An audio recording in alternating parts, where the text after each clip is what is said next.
Hey everyone, this will be my first time doing this. I'm going to go live and go through the kind of the hot sheet for on-market properties. This will be my first time doing this. I'm going to go live and go through the kind of the hot sheet for on-market properties.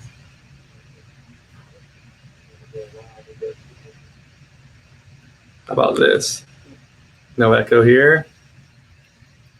Perfect.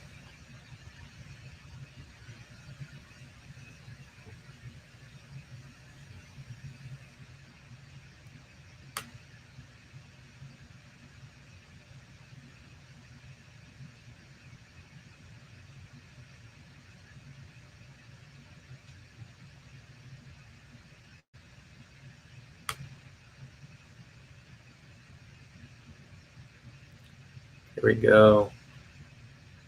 So on the MLS, this is kind of behind the scenes on what the MLS, how realtors search for properties.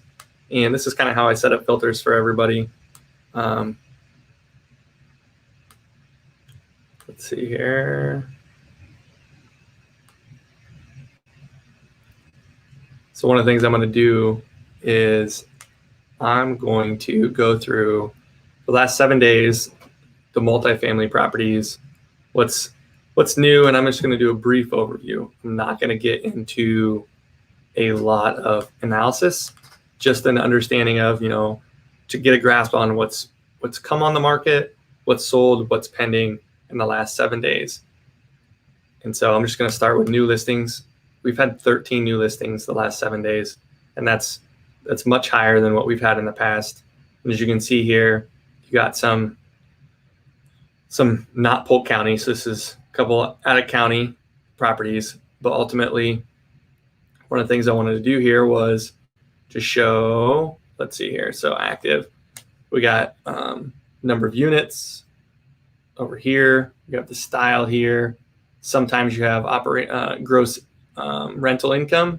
Sometimes you have expenses, and then whether it's managed or not.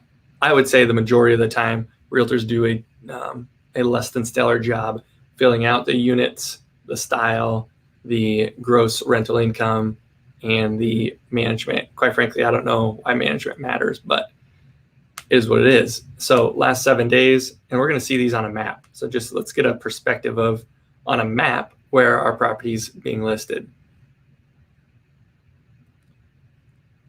This one, okay, yeah. So kind of spread across the board. We have some up in northeast Des Moines. We have some on the east side. We have a couple on the south side, a couple Windsor Heights. Those are right beside each other. And then kind of smack dab Beaverdale area, RLA, and one out here in West Des Moines. And so this one out here in West Des Moines, it's actually 3 houses on one parcel. It's kind of cool property.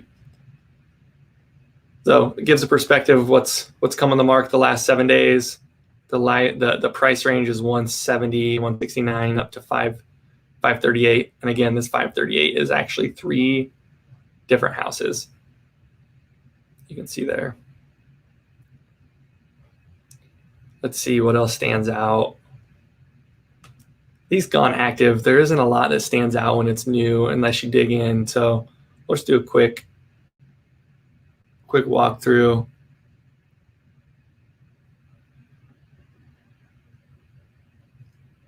Let's see here. So here's a Kirkwood property on the south side.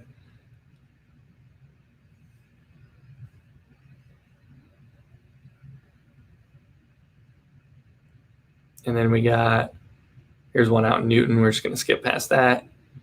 4615 Hickman.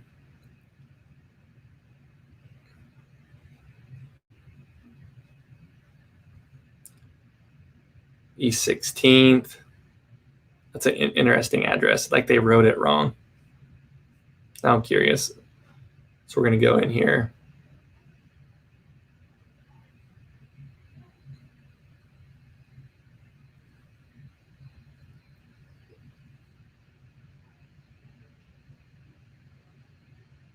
Yeah, the address is typed in wrong. It's 1522 East 16th.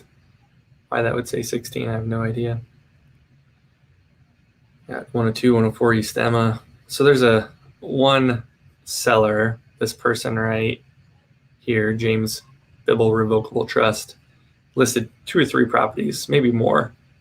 So far, there's been 2. There's another one. A couple south sides. There's Newton. Another south side, same guy, Revocable Trust, so more than 3. This is a different one. So East 32nd. So this is, you can tell it's got basement units with egress windows, which is just adds square foot. It's good.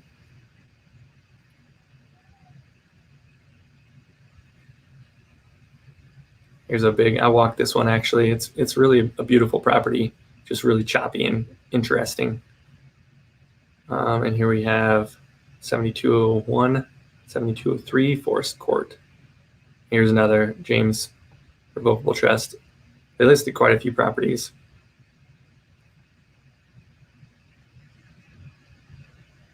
Fascinating.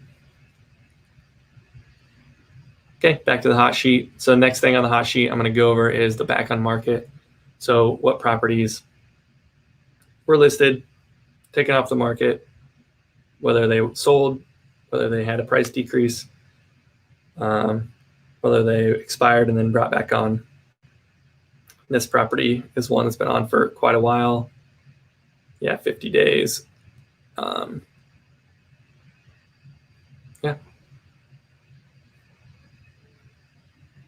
And the other property, yeah, this one, it's only been on 48 days, but they took it off over the winter to rehab the basement unit. So the basement, this is a brand new 1, maybe 2 bedroom unit. Yeah, so they made it into a 2 bedroom unit.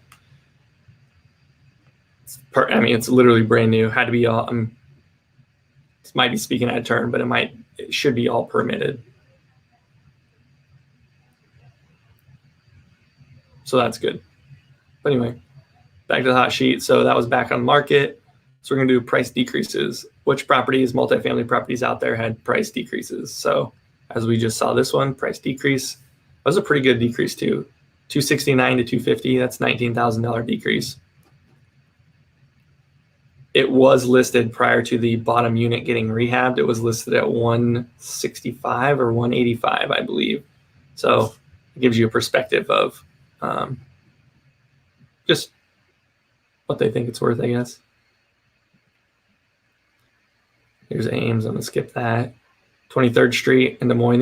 This is a 2. It's not 10 units. It's 10 bedrooms. It's 2 units. It's a duplex. Both 5 bedroom units, which is huge.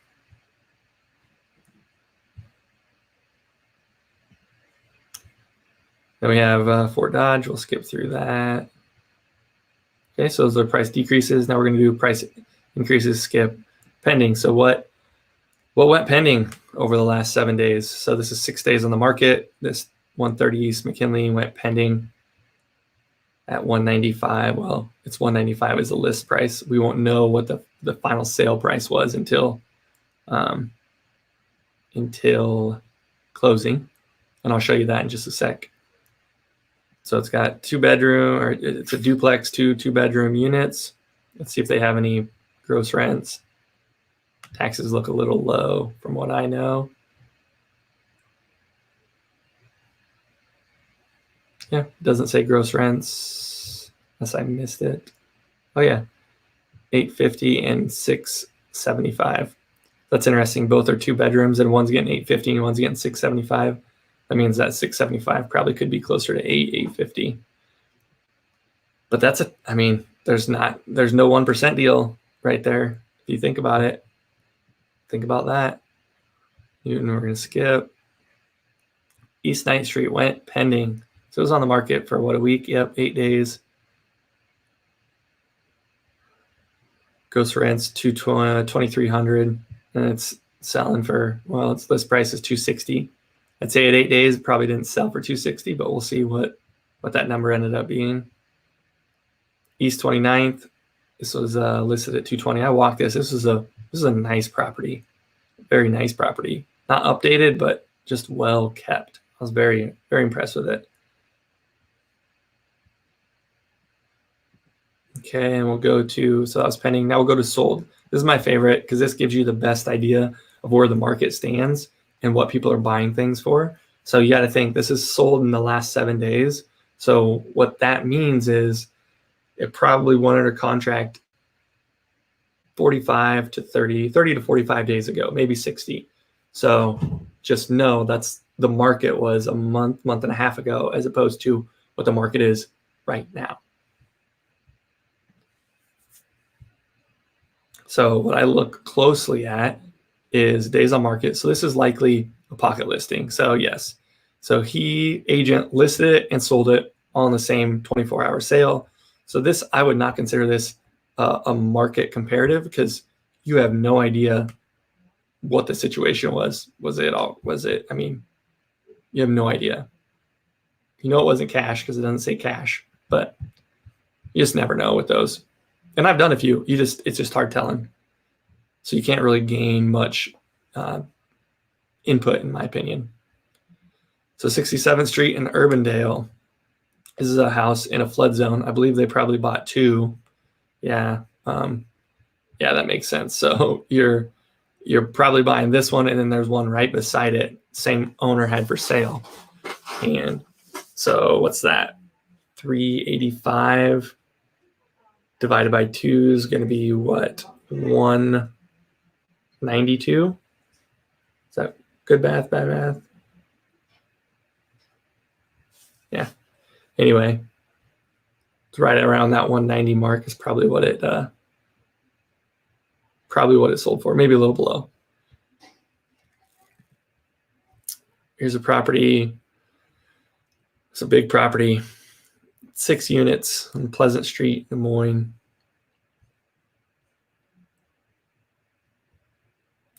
So here you go, 24-hour sale. Sale includes all 6 units. So it's 24-hour sale, meaning it really never hit the market. It says 0 days on market because it was negotiated and sold, paperwork done before it even hit the market. Nobody had a chance to buy this except the buyer. Usually. I shouldn't say nobody. The general market. This property never hit Zillow for sale, never hit Realtor.com for sale, nothing. So this is Ames. I'm going to skip that. 30th Street in Des Moines. This is it's a house that has one 2-bedroom, one bedroom. Yeah, 3 days on the market, sold for asking price. So have you noticed so far nothing is sold for over asking price, contrary to what everyone tells you? 61st Street in Des Moines for $440. So this is believed 2 duplexes. Yeah. Own 2 duplexes on 1 parcel. So it was 1 parcel that had 2 duplexes. Each duplex has 2 2-bedroom units. So you're at it says $3,700 gross rent. What's that break down into? 3,700 divided by 4, $925 for 2-bedroom units. And this is 61st Street. So where's that? Where are we going to put that? $925 in that area. That's probably pretty, I wouldn't say it's pretty close to going rent. It's not much lower than that or much higher than that. I mean, you're not going to increase rent that much. One good thing about this, it looks like, and I haven't done my research, but being built in 1990, that's a new property. That makes fewer things are going to break on that type of property. Okay, Southwest 3rd Street, 1 day on the market. Had asking. Here's 1433 Dean Avenue. This was 27 days on the market. Well, 45 days on the market. This was my listing, actually. Sold for just under list price at 142. This property cash flowed really well. Yeah, as you can see, gross rents $117.20, and you're buying out at 142, and tenants pay all the utilities. I mean, that's a cash flow property. Here's one in Winterset, and this one was listed forever and sold for $208. It's listed at 225 for a long time. I believe there's another one. Yeah, same thing. Sold for 208. So someone paid 416 for those units. Those are newer builds, ranches, nice properties. And 1091-26. This was also my listing. And again, cash flow is really, we didn't have gross income in there. Gross income was around $3,000. Did have some utility costs for the owners, but all in all, it cash flowed. It was one of the better cash flowing properties on the market when it was listed.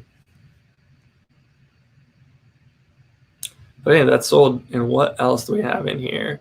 Withdrawn, canceled. So one of the things I like to point out on this is these properties, it's common on bigger pockets to talk about, to try to figure out how do I get into properties that no one else, they aren't on market, right? And so when you see a withdrawn cancel, any property that is, whether pending goes withdrawn cancel or active withdrawn cancel, when it goes withdrawn cancel, it means the agent is no longer in there, and you could call the owners directly and get them to sell you the property, right? Like, that's possible. You never know what the scenario is behind it, but I have a lot of investors that'll reach out to me and say, hey, can you give me the withdrawn cancel list out of the MLS? And depending on my relationship with them, like, I'll give them that list. I can't call everyone. And if an investor wants to put them in a database and figure out, which one of them is the motivated seller that just couldn't find a buyer on market, hey, like, who am I? I'll help someone out with that. So that's something just to think about. But we'll look at these two withdrawn cancels. This is 3927. I had a buddy that actually walked this. I walked it too. No, I didn't walk this one. Excuse me. I did not walk this one. I had a buddy who walked it and just said the price was right, except it had a lot of repairs. So it needed some work, and it looked like they're just taking it off the market for the time being. And then the next one is 121 Watrous. And so I don't know if you pulled pictures on this. I actually very familiar with this property. We walked it, put offers in on it, had it under contract. So if you're interested in this property, happy to give some consulting advice on it and see if we can't line something up. But very familiar with this property. I liked it. It's just, yeah, let's talk. I can explain more. Other than that, that is all for the hot sheets. Yeah. So I'm going to wrap up this live, if you will. The reason I did this is I want to do more of these just property market analysis, market evaluation, get some perspective of what properties are on market, what's selling for, and get someone in the audience, someone on YouTube, on Facebook, just to give some perspective, some feedback, some questions, ask questions, have some dialogue around investing in Des Moines. Because quite frankly, like, yeah, I'm a realtor, but I'm an investor at heart. I love this stuff. I could talk about properties all the time. So if you are interested in talking about properties, if you want to know more about the Des Moines market, like this video, subscribe to my channel, reach out to me, call me, send me an email, any of the above. Again, my name is Darson Grantham. I'm a realtor and investor here in Des Moines, Iowa with Keller Williams. And if you have any questions, don't hesitate to reach out. Peace.